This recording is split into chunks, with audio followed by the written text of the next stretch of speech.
Chapter 4 of the Pokemon Creepypasta Pokemon Dark version. Valery tried calling Erica's cell phone to find it vibrating on the couch. She began to panic as she realized something very bad had happened, and her friend was unable to be found. Erica never left her cell phone behind if she was going out. Valery began to dial Ted's number to ask if he had seen Erica, but stopped as a faint noise caught her attention. It was barely audible, but her ears led her to the broken remnants of the speaker from Erica's destroyed Game Boy. A low voice was trying to say something, a hum of white noise distorting the words. The young woman slowly lowered her ear to the fragments of the speaker. I can tell you where she is, but you don't have much time. Valery's eyes widened as she managed to piece the words together. Collect all 151 to find her. Better hurry. She's almost gone. The speaker slowly died, the noise fading out until all was silent. Consumed by the strange messages, Valery immediately pulled her Game Boy out of her backpack and turned it on. The image of a terrified girl resembling Erica flashed into view for an instant, with the words, "Help me," at the bottom of the screen, and then the game started up. For hours, Valery sat there amongst the shards of plastic, frantically collecting Pokemon as fast as she could. Night fell as time slowly ticked by. Valery had not taken a break since starting her quest. Her eyes and neck hurt, and she was growing famished and drowsy. Struggling to persevere, she eventually succumbed to her human needs and fell unconscious, 32 Pokemon away from completing her goal. The Game Boy slipped out of her hand and clattered next to her body, still on. The screen changed to a cackling Ghastly. Valery fell into a heavy slumber.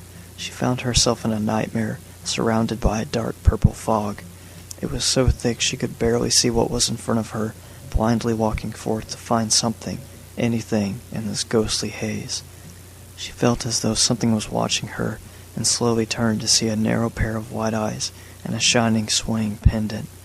Feeling afraid, Valery turned and ran as the figure called out, "She is mine forever now." A giant set of eyes and a fanged mouth whirled around Valery. It was now she realized a massive Ghastly was flying about her, the purple haze emanating from its body. The figure with the pendant began to appear and disappear spontaneously in front of her, shadow images following it and slowly fading into the dark mist. Valery demanded to see Erica. Her friend slowly came into view through the haze. There was a friendly smile on her face, but her eyes appeared to be dull and lifeless. She almost appeared to be dead. "Look how happy she is," the voice said from above, revealing a hypno hovering above Erica. It was controlling her emotions with strings attached to its fingers. She danced about lifelessly as the strings swayed from side to side. Valery could only look on in horror. The hypno slowly lowered to Erica and whispered into her ear, "Come play with us." And Erica repeated the words over and over as Valery ran away. The arms of various dead Pokemon burst through the ground, grabbing the young woman's feet and ankles. As she struggled to free herself, the half-rotten corpses emerged from below, dragging Erica down until all was black. She woke in a state of hysteria, screaming uncontrollably and clawing at her legs. Valery was in a hospital. She had been taken there after Ted found her and could not awaken her. She had been asleep for 32 hours. Hospital staff quickly restrained her in her bed. She did not see them as humans. They all appeared to be dead Pokemon holding her down, wanting to hurt her. Valery had never been so confused and frightened at the same time. When they spoke, she could not understand them. Panicking, she viciously bit one of the hands restraining her. For 2 days, Valery remained in the hospital, extremely violent and unresponsive to any form of contact. She was quickly transferred to a mental hospital, where a protective mask was applied to her face, and she was given heavy drugs to prevent further attacks. For his own safety, Ted was unallowed to see her before she was taken away. Her condition did not improve at the mental hospital, until one night, when a janitor was getting ready to leave, swinging his keychain back and forth. The sight of the metallic circle moving from side to side seemed to possess Valery.